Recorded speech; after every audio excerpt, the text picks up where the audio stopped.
Mohanlal Dayal, the founder of Parle G Company. Mohanlal Dayal started his tailoring shop in Mumbai when he was 18.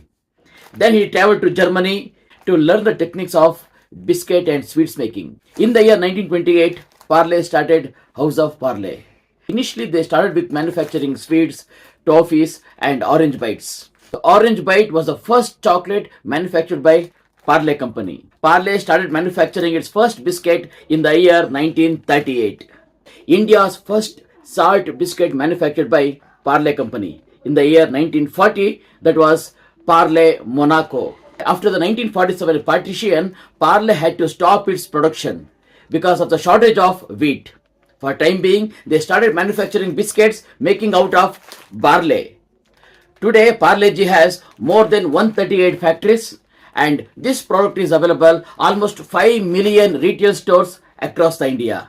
Every month, almost billion packets of biscuits will be manufactured by Parle G Company. There was a rumor about the cute girl image which is on the cover. Product manager of Parle, Mr. Mayank Shah, clarified that this is not an image of any person. It is a creative expression of great artist Mr. Maganlal Daya. Parle G. Earlier it was G for glucose, but now G for genius.